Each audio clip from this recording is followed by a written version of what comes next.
In today's video, we're going to talk about the tools and techniques I use to safely and effectively and quickly dry off a vehicle so that there's no water spots. I get asked all the time, hey, do you usually dry with a towel? Do you usually dry with a blower? Do you usually dry with a little mini blower? And the answer is yes, I use all of them personally. So we're gonna go ahead and get into the process that I use. But first I wanna talk about the 3 different situations you may run into when you're going to dry off a vehicle. Now, if it's your personal vehicle, you know what to expect. But as a professional, sometimes I'm doing a car, I don't know what's been done to it previously, right? So situation number 1, the car that has 0 protection on it.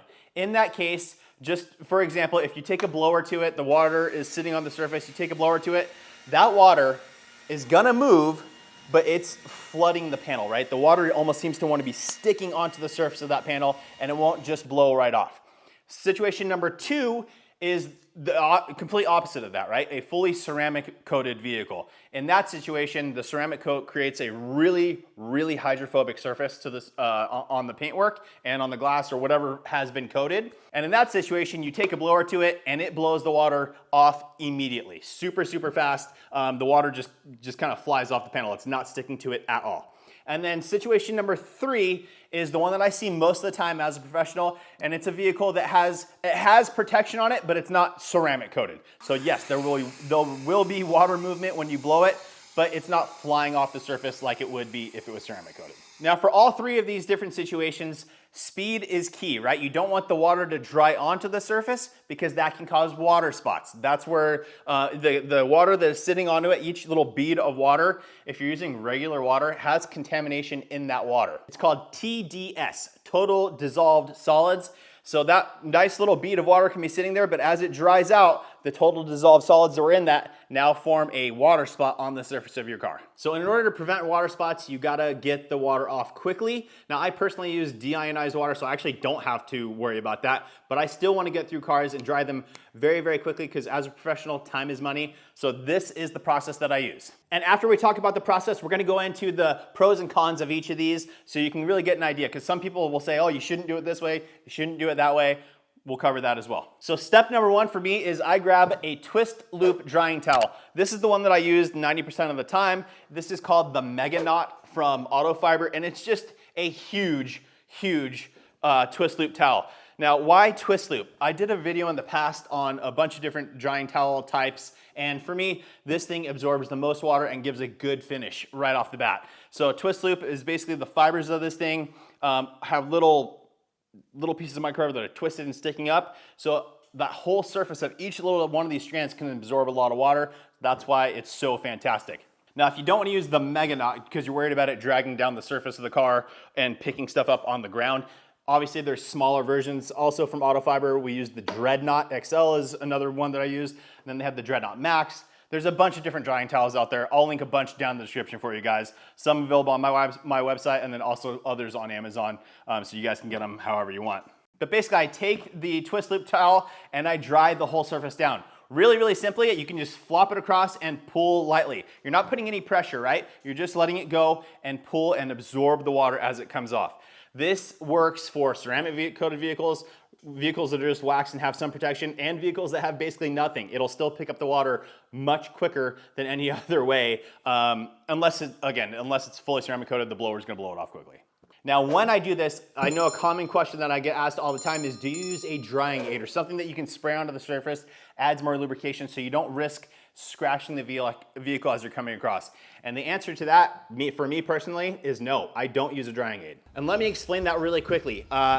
Drying aids are great. Yes, they do add some lubrication. Now, if the car is already waxed and does have that movement of water on it, it's already slick enough. Ceramic coated, obviously very, very slick already. Now, in the case where it doesn't have any protection on it at all, as a professional, I will tell you, I still don't have any issues with this thing causing any marring. But if it doesn't have any protection, I want to add some, I'm probably going to use some sort of a polisher on the vehicle anyway. Anything that does go in will get removed. But again, when you use a premium drying towel made for car detailing, this is an 80-20 blend. I believe this one's an 80-20 blend. It's a good microfiber. It shouldn't scratch your vehicle, especially when you're not putting any pressure on it. Another thing with drying aids is that they can clog up your microfiber. So a lot of people will ask me, hey, my microfiber towel isn't absorbing water. Well, the drying aid a lot of times has protection in it, right? Or like you could use like a ceramic type spray or something like that. And a lot of times you spray that on there, right? And then you immediately put your towel on and drag it across. Well, all that protection is going into the fibers of the microfiber as well. So the next time you go to use it, even if you wash it sometimes, it'll still stay there. And then when you go to dry it the next time, it's kind of pushing the water around instead of absorbing into the towel. So to simplify my life, I just don't use them. Now, step number 2 after using the large twist loop drying towel, or a smaller one, whatever, but just a dedicated drying towel, then I will go through with my blower, right? A typical leaf blower. And what this is used for is I'm gonna dry off my wheels and tires so that when I go to apply my dressings, it's gonna apply no problem because it's not wet. Again, blows out the wheels really, really well. And then I'm gonna go around the vehicle and blow out some of the cracks. Because these things, now this is the Ego, this is the 765 CFM version of their blower. And then I have the stubby nozzle coat attachment on here, so it shortens it all up. Ego actually makes one themselves now as well, and I haven't tested it yet, but I will be testing that as well. But this one I've never had any issue with. It just snaps on, and then it's kind of harder to get off, but you also have this little, rubberized band here, so if it does bump the surface of your vehicle, it's rubber and not just hard plastic onto it, so it's okay. Now, one of the things that people do bring up about, oh, leaf blowers, is it safe to use because there's no filtration to this thing, right? It just sucks air through this back piece and then blows it out. So yeah, potentially you could pick up dirt through that, right, and blow it onto the car. However, I'm not detailing out in a dust storm, right? Usually the air is fine, and any air that's getting pushed through here is also the same stuff that's in the air. You know, there's only so much you can do, so I don't have any issue using a blower on a vehicle. As long as the car has been properly washed, right? You get all that contamination off of it, and then you're good to go. Now, leaf blowers are fantastic and do a really, really good job moving a lot of air, so it's able to push a lot of water off the surface. However, they're not the best when you're trying to get into the really tight spots. Again, I do use this for that, but I always come up afterwards with a more dedicated blower that has a smaller opening because that has more precise airflow. Especially, man, I do a lot of Lincoln Navigators, the new ones. For some reason, they hold so much water in every little crack and crevice. It's insane. And when you talk about the mirrors and the whole mirror housing, if you're using this, yes, you're getting air into that surface, but you need to get behind that glass, right? And blow out all the water that's accumulated behind there. To do that, you want to use a dedicated mini blower. See, this one is really nice. This one's from MacShine. Adams makes them. Big Boy makes them. Blow, I believe, is the other brand that makes them. Metrovac makes them. Tons of them are out there, right?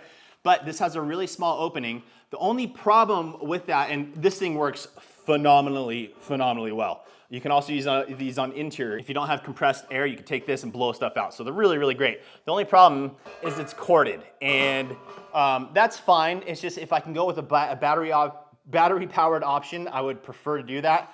And that's where this little Ryobi comes in. This thing is awesome. This is something that I use all the time, especially for blowing out all those little tight spots. I did a video on this in the past on my Porsche. That car is ceramic coated, and I dried the whole thing with it. Don't recommend that. You want a bigger blower for that.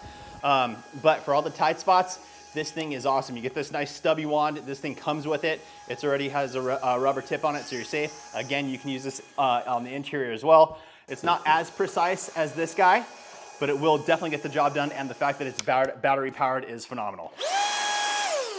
Now, between the steps and then at the very final end, I do take another twist loop drying towel and I go through and I mop up everything else. That way I'm making sure I'm blowing out all that excess water from all the other spots. I don't want that to dry on the surface either, right? So then I take this and mop it up. If you wanted to, I guess you potentially could go here and kind of dry right behind it. I don't, but that actually is a good idea. And then as your final step, this is where I would go and add something like a spray ceramic or something like that on my normal microfiber and do a basic wipe down over the whole surface of the car to pick up any residual that may be dried on a little bit, but that's gonna pick it up immediately and really, really easily. But that is my process, guys. I start off large towel, pick up the bulk of the water, come through with my leaf blower, blow out the tires, wheels, and some of the crevices. From there, go into a smaller, more dedicated dryer so I can get in between the within all the little cracks and crevices, right? I can hit the door jambs really easily with that. And again, behind that mirror housing to blow out all the water that gets trapped behind there, because nobody likes it when you have that single drip down from your side view mirrors. Really, really annoying, ruins the appearance of the car. It's like, man, that's really annoying. So having something like that is essential. And then again, final wipe down with another twist loop, and then your last, a quick detailer or something like that across the surface. There's pluses and minuses to all of this. There's no wrong way of doing it. Do what works best for you. This is my personal way of doing it. This is the best way I've found to do it to get the job done quickly, and so that I know when the customer drives their car the next time, they're not gonna have drips down the vehicle surface. So I hope that helps you guys. I will link all this stuff down in the description for you. Again, twist loop drying towels, blower, and then a more dedicated, precise blower that has, call them mini blowers, I guess, with a smaller orifice, more direct pinpointed air to blow out all those tight spots. That's it, guys. I hope that video helps you. Please make sure to like the video, make sure you're subscribed, turn on that notification bell, and we will see you on the next one.